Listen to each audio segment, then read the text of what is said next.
this English lesson, we'll read a CNN News article together. As we read the article, you'll learn advanced English vocabulary in context. You'll learn the correct grammar and the correct pronunciation at the same time. This is an advanced article discussing how a specific brain game can reduce the risk of Alzheimer's and dementia by 25%. If you can understand this article, your English is excellent. Welcome back to JForrest English. Of course, I'm Jennifer. Now let's get started. Our headline, brain game may reduce risk of Alzheimer's and other dementias. First, let's review the pronunciation. Repeat after me, Alzheimer's. So this is an Alzheimer's.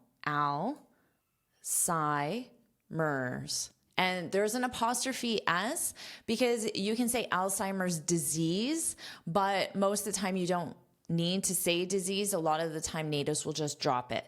But you still include the S in pronunciation and the apostrophe S in spelling.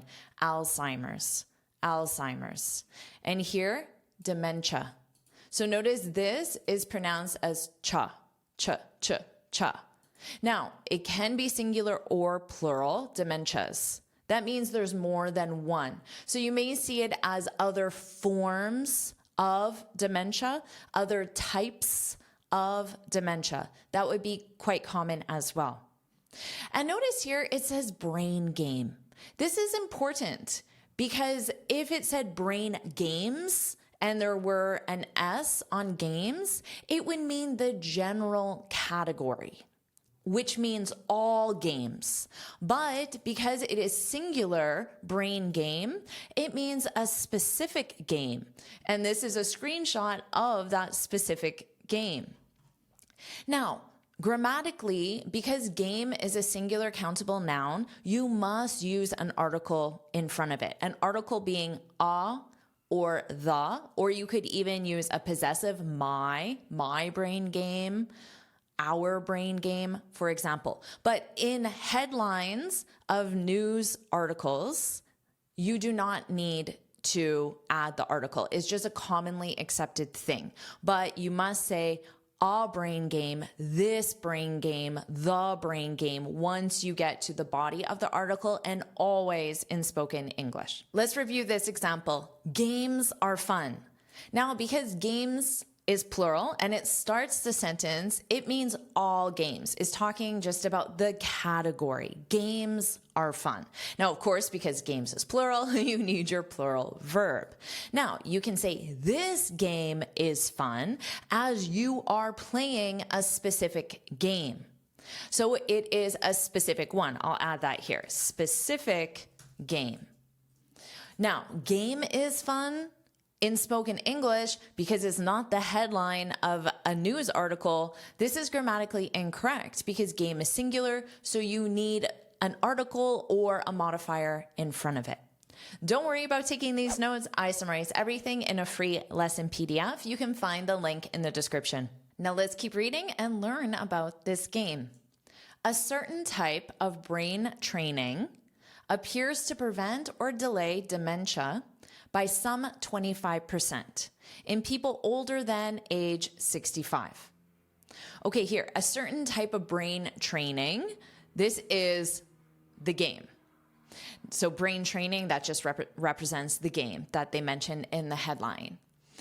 And this use of this word appears to prevent. That's very important because they're saying that we have evidence, but we cannot say with certainty that this is true. So you cannot state this game reduces Alzheimer's risk by 25%. They can't say that, but they can say may reduce, like you saw here, because may is for the potential. May reduce, appears to prevent. So they're saying there's evidence, but it's not with certainty. Now here we have may and a modal, and a base verb, because may is a modal following modals, you use the base verb.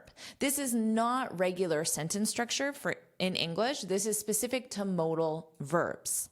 This is the regular sentence structure. You have your first verb, and then your second verb is in the infinitive, like we have here, to prevent or delay. Now, delay is also a verb, but because we have the infinitive here, the infinitive marker to, and you have or, you can drop to. You don't have to say appears to prevent or to delay dementia. You could, but it's not very common for natives to do that, even in formal writing.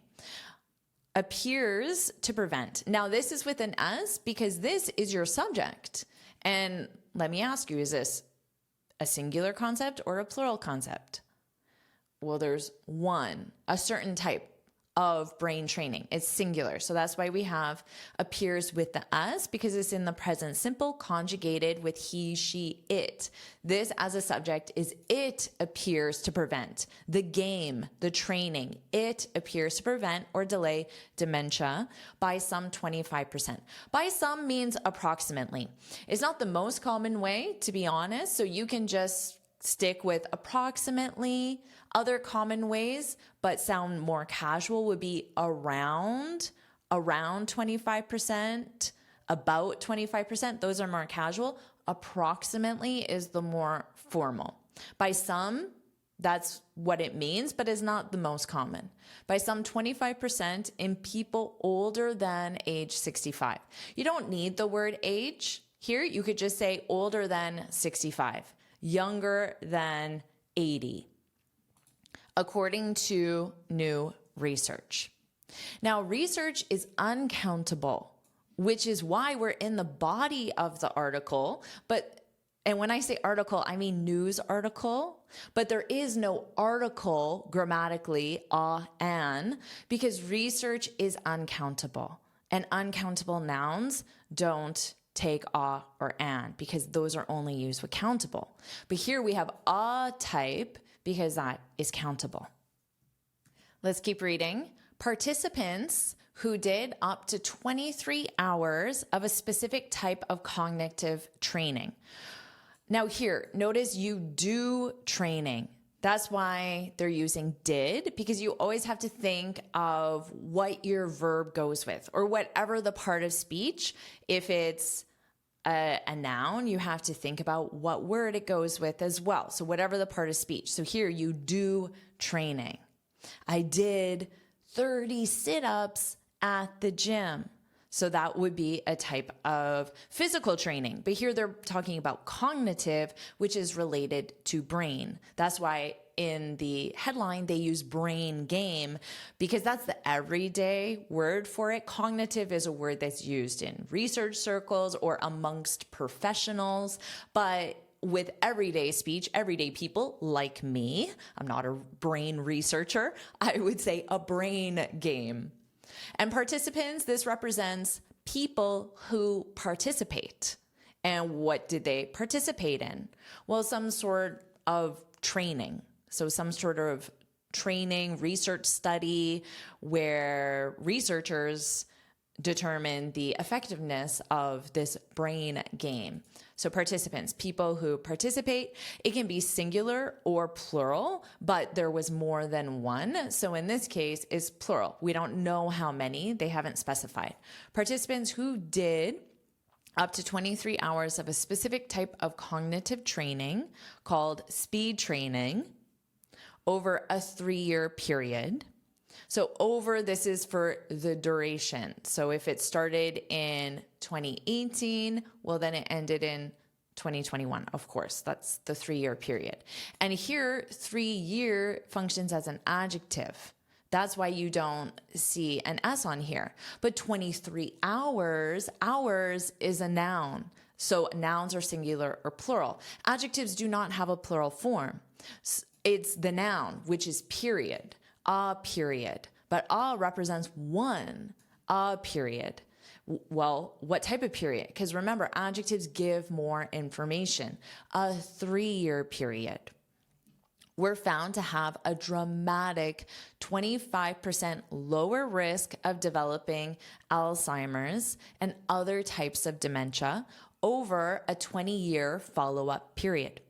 So we see the same thing again. 20-year functions as an adjective, but also follow-up functions as an adjective. They both provide more information about the noun, which is period. And this article is connected to the noun, is not connected to the adjective. Although your choice between an does not depend on the noun, it depends on the word immediately following. Because the only reason why we change to an is because it's easier for pronunciation. If the next word is a vowel, starts with a vowel, it's easier to say an apple than a apple. A apple, you have to pause, but an apple, you can connect it. That's the only reason why. So sometimes English grammar rules make sense. Are you enjoying this lesson? If you are, then I want to tell you about the Finally Fluent Academy. This is my premium training program where we study native English speakers from TV, movies, YouTube, and the news so you can improve your listening skills of fast English, expand your vocabulary with natural expressions, and learn advanced grammar easily. Plus, you'll have me as your personal coach. You can look in the description for the link to learn more, or you can go to my website and click on Finally Fluent Academy. Now let's continue with our lesson. Surprisingly, it wasn't memory or problem-solving tasks that moved the needle. You may be familiar with this idiom because it's commonly used in a language context to mean make progress. I might say, my videos will really help you move the needle on your English fluency, move the needle on your confidence. So you can think of a gauge and the needle going like this: low confidence, high confidence, low fluency, high fluency. So move the needle, make significant progress. Now they're using surprisingly because when people think of Alzheimer's, dementia, and they think of games, generally you think of memory games, problem-solving games, or tasks. Those are the types of things that the everyday person like myself associates with preventing or reducing the risk of these cognitive diseases. So that's why they're using surprisingly. And if you agree that my lessons really move the needle on your English fluency, on your confidence, on your ability to understand real English, read the news, then put move the needle in the comments. And I'm asking you to do this because simply writing it out in the comments will help you remember this idiom and feel more confident using it, because I truly want to move the needle on your fluency. Let's keep going. It was an interactive computerized game. So it being the thing that moved the needle. And we already know it was a brain game, a cognitive game. It was an interactive computerized game that tested the ability to recognize two separate images in faster and faster sequences. The game shows the user one of two vehicles in a desert, town, or farmland setting. Next, a Route 66 sign appears briefly along the periphery. Okay, here, do you know what the periphery is? It's right now, I can see out of the corner of my eyes things that you can't see in this little image, but I can see a little bit of my camera in the periphery. So the things not directly in your vision, but think of it as the corner of your eye. So things you can slightly see, but not directly see. That would be along the periphery. So here, let's go back. So can you spot the Route 66 sign in the periphery? So you know where to look if I say in the periphery, because you wouldn't look to the center, you would look to the outer edge. And, oh, I found it right in the bottom right-hand side, maybe a little bit in the center right, you could say Route 66, which is the marker for a highway in the United States, Route 66. And these are all distractions that make it more difficult to identify the correct sign in the periphery. Let's go back. Here we are. Next, a Route 66 sign appears briefly along the periphery. Okay, so briefly, it sounds like it's there, but then it might disappear if you don't get it fast enough. So that would be the briefly. Briefly is another word for quickly. We often use this in communications. I gave a brief presentation. I gave a brief speech. In that context, brief is the adjective. It sounds more professional than saying a short or quick.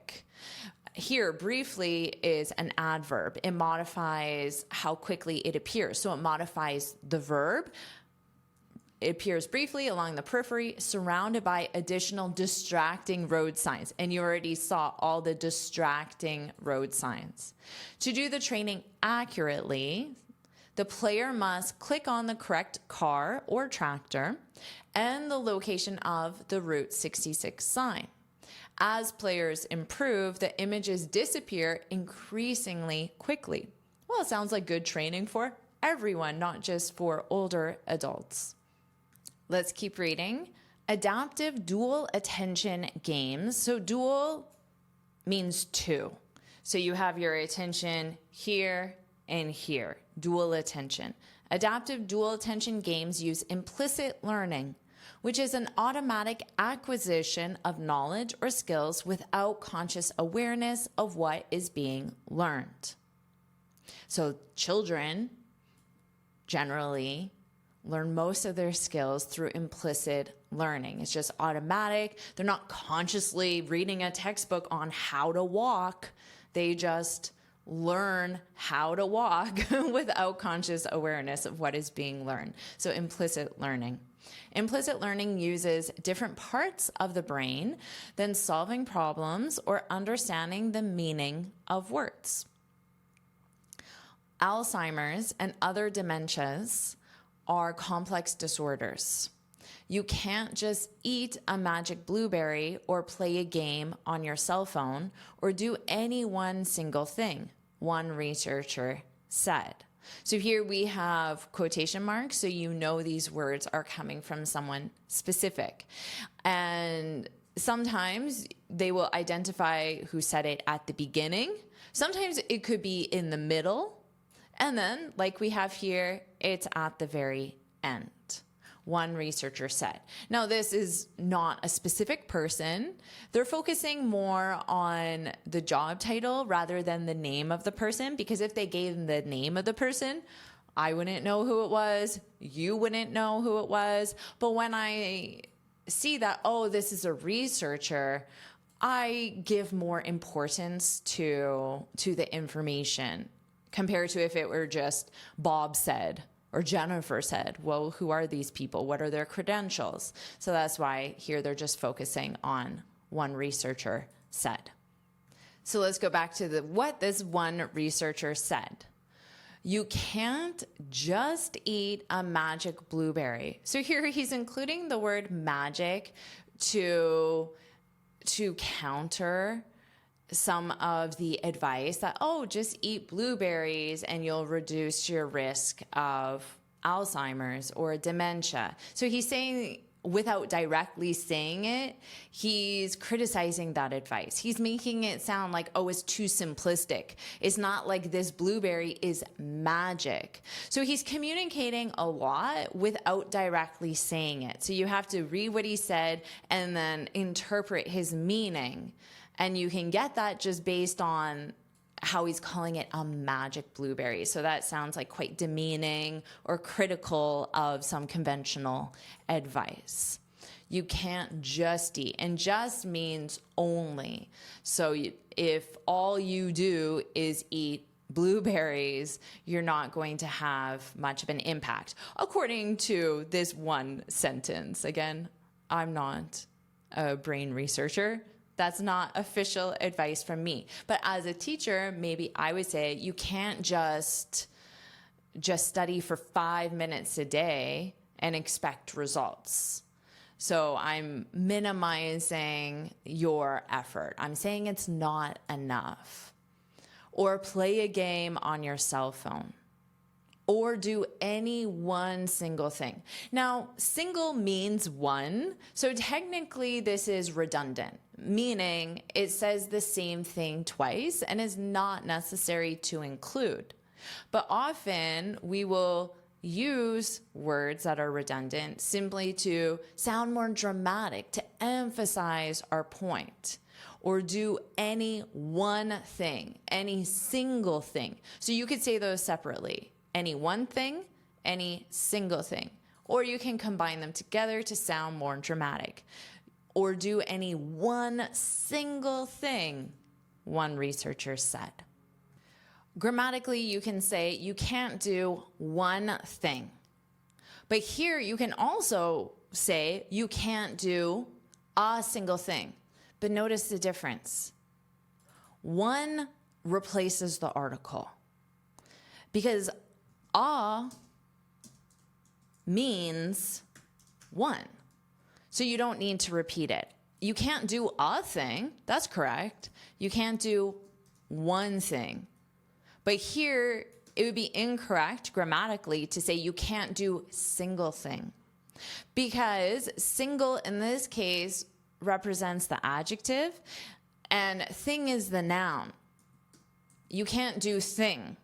This is incorrect because thing is a singular countable noun. So it has to be you can't do a thing, which is grammatically correct. Remember, a means one. Now, you can't do a single thing. So if you use single, which you absolutely can, I did a single thing this weekend. Oh, what did you do? I bought a single thing at the store or a single dress at the store. I ordered a single thing on Amazon. You absolutely can and should use this in your everyday speech, but you must use a single thing. Let's keep reading. Now, this paragraph begins with quotation marks. So I can either assume it will be the last person who just spoke continuing on, or they will identify a different speaker. Now, because they haven't identified a different speaker at the very beginning, it would be best practice to assume that it's the same speaker. If the speaker changes, it would be best practice to identify at the beginning to avoid confusion. You need the entire cocktail. Okay, this is used again metaphorically. Magic blueberry, of course, that's used metaphorically. There's nothing magical about the blueberry, and he's using it in quite a critical way of blueberries. And here, cocktail, to create a cocktail, you need many different ingredients. There is no cocktail that is one single. Oh, I just used it. And I promise I did not think about saying that. One single ingredient. And I used that naturally because I wanted to emphasize. Funny how that works. So a cocktail is a variety of different things. So you need an entire cocktail. So he's using this metaphorically to mean a variety of things. And now this researcher is going to identify those things. Eating a brain-healthy diet, exercising regularly, modifying blood pressure, getting quality sleep, reducing stress, positive relationships, all of these are necessary for brain health. So here he's saying eating a brain-healthy diet. Now maybe that brain-healthy diet includes blueberries, but again, he's saying you need an entire cocktail. So simply eating blueberries is not enough. You need to do more. You need a cocktail. Just like with your English fluency, you also need a cocktail. And hopefully I am part of that cocktail. And notice all of the verbs are in the ing form. This is commonly done when you have a list of items. You have that list in the ing form. So this functions as a gerund. Now, you wouldn't want the infinitive to eat because that isn't common English sentence structure. And if it were the imperative, which is just eat, the base verb, then it would sound like it's an instruction. But they're making general statements, so they're using the gerund verb eating. Now, notice here though, so we have eating, exercising, modifying, getting, reducing, but then positive relationships. What's different about this one? Well, there's no verb. This is a noun. So relationship is a noun, and then positive is an adjective, which describes the relationship, and it just means beneficial, good. Good relationships would be the very basic way. Now, you could use a verb. I don't know why they did not use a verb with positive relationships. Maybe the verb would be, well, what do you think? Before I give it to you, what do you think the verb would be? I will let you know now. It must be in the ing form, but what could be a verb that makes sense? Do you have one? Say it out loud. I can think of two. Oh, I just thought of a third. How many can you think of?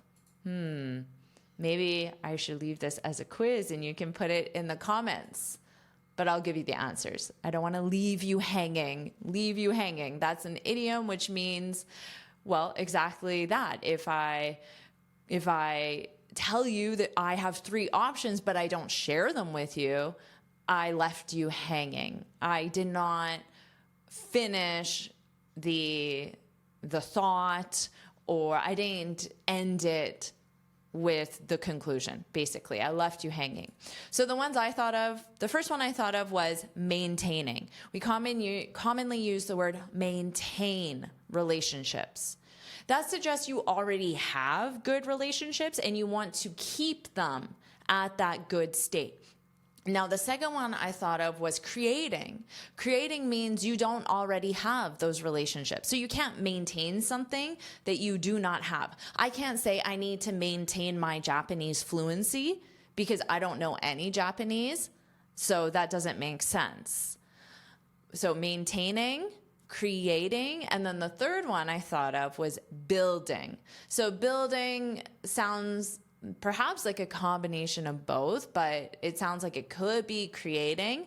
And then when you build, well, you start with the foundation, but then you go higher and higher. So if the foundation's already there and you go higher and higher, that means strengthening, improving. Those could also be verbs that you could use. So I'm so curious to know which ones you thought of. Share them in the comments as well. All of these are necessary for brain health, for cognitive health. And that's the end of the article. So what I'll do now is I'll read the article from start to finish and you can focus on my pronunciation. Brain game may reduce risk of Alzheimer's and other dementias. A certain type of brain training appears to prevent or delay dementia by some 25% in people older than age 65, according to new research. Participants who did up to 23 hours of a specific type of cognitive training, called speed training, over a 3-year period, were found to have a dramatic 25% lower risk of developing Alzheimer's and other types of dementia over a 20-year follow-up period. Surprisingly, it wasn't memory or problem-solving tasks that moved the needle. It was an interactive computerized game that tested the ability to recognize 2 separate images in faster and faster sequences. The game shows the user one of 2 vehicles in a desert, town, or farmland setting. Next, a Route 66 sign appears briefly along the periphery, surrounded by additional distracting road signs. To do the training accurately, the player must click on the correct car or tractor and the location of the Route 66 sign. As players improve, the images disappear increasingly quickly. Adaptive dual tension games use implicit learning, which is an automatic acquisition of knowledge or skills without conscious awareness of what is being learned. Implicit learning uses different parts of the brain than solving problems or understanding the meaning of words. Alzheimer's and other dementias are complex disorders. You can't just eat a magic blueberry or play a game on your cell phone or do any one single thing, one researcher said. You need the entire cocktail: eating a brain-healthy diet, exercising regularly, modifying blood pressure, getting quality sleep, reducing stress, positive relationships. All of these are necessary for brain health. Amazing job! Do you want to keep learning English with the news? If you do, put let's go in the comments. And of course, make sure you like this lesson, share it with your friends, and subscribe so you're notified every time I post a new lesson. And you can get this free speaking guide where I share 6 tips on how to speak English fluently and confidently. You can click here to download it or look for the link in the description. And here's another lesson I know you'll love. Watch it now.